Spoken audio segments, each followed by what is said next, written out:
Welcome back to Chess and Metrics. I'm FIDE Master Samuel Weber, and this is going to be the solution from our last video. Let's have a look. So this was the position that Katja already showed you in the last video. And my opponent played the move g7.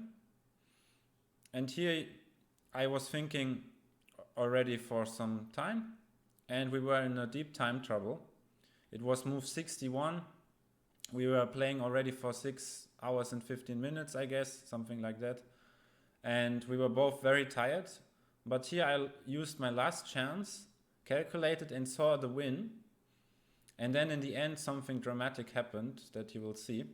So I played the move king to f4 with the idea that if white were to block, I can promote with check.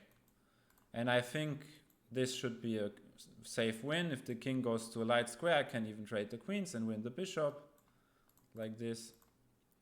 And if the king goes to e7, then just some check with the rook or with the queen, doesn't matter really. I think I should win this endgame. So, white of course will play g8 queen. I will take the queen, he will take back.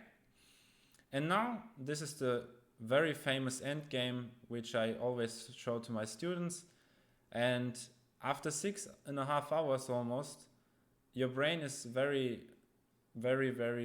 tired. And sometimes you can not remember and not play the easiest ideas that you've learned for all your life. And this is the principle of one diagonal in a bishop against pawn endgame. Also in opposite color bishop endgames. So the bishop is stopping these pawns on one diagonal, and if I can break through this one diagonal, then I will win the game. So the move that wins the game is king to e4, because now I'm threatening d5, winning on the spot, so he has to give a check on h7. And now king d4, centralizing the king, body check against the white king, and now after bishop b1 he has to stop this pawn. If he were to stop on g8, I will play I could play the move d5 and win the game again. So he has to go to b1. And now this is the dramatical moment. After 6 hours, 6.5 almost, I completely lost it, and I knew I was winning, and I knew that d5 is a win because of this king c3. Very nice motive. You give the pawn because you attack the bishop and the diagonal is too short. It's only 2 squares, you need 3 or more, and then yeah, you could hold, but here it's lost.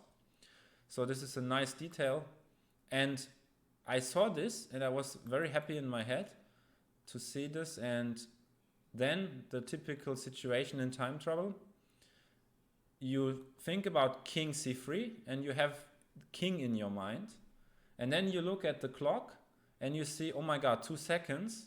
And because you have king in your head in this position, you touch the king. And I played king c5, and after bishop a2 it is a draw, because now, yeah, I cannot promote the pawns anymore. And this was a very pity moment, but tiredness is always very tough in such long games. And you really should be still focused and say, okay, this is the last moment. I take my energy and play d5, and now I win because of king e4 if he goes to a2, or because of king c3 if he were to go to e6.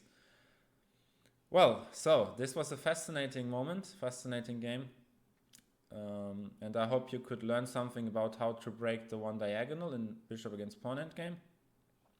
And we will see you in the next videos. Bye bye.